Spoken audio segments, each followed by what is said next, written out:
Worship is a underappreciated and underestimated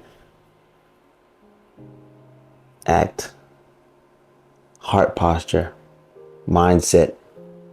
There's so many things, but it's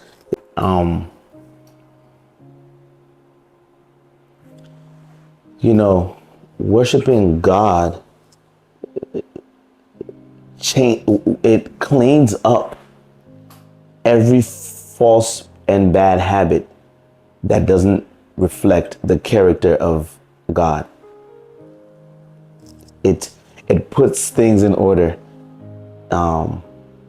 almost automatically, or it can begin the process. And as you continue to do worship genuinely and effectively, not in habit and not in facade, not in a show, man, really in a heart posture of lowliness, you're worshiping God, right? So you literally are low and he's high. That's how you work. And you lift your hands and you worship him and you praise him and you thankful for him. That thing cleans up pride. How can you be prideful and worship God effectively and genuinely? And it's not something to leave in a worship song moment. Man, you can worship God in the way you live and your actions and your sacrifice of, your things. It's so much. I don't want to go that far into that concept, but I'm really about the character shifting that worship brings.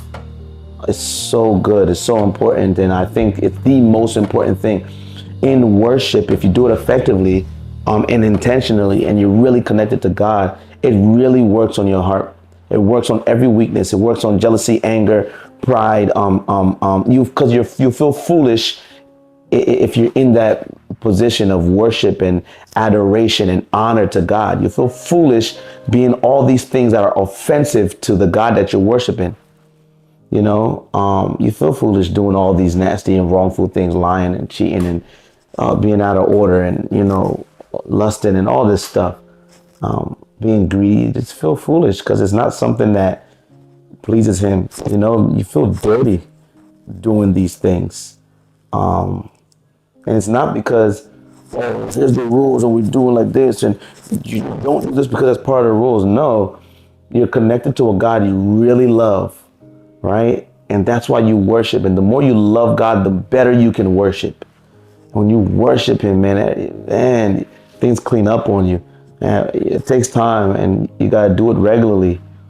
But being in an atmosphere of worship is prioritizing God and caring that his name reigns, that he is the most important thing, that he gets credit for every good thing, that he feels your appreciation when he does good things, even when he does bad things, that you recognize that God, I see what you're doing here and you're getting me right so that I can do your work, so that you can be glorified and that people see you. How many of us can just easily really just drop ourselves like that? We'll call ourselves doing work. Man, we can't do all this and then give somebody credit.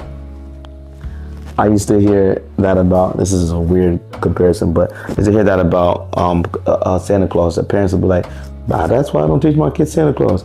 Santa Claus ain't getting credit for all the hard work that I'm doing for the kids and work. And I'm bringing that up because I used to always think that was interesting, that they wanted the credit. I mean, this is real. Most human beings are like this. They want the credit for what they've done and what they put in.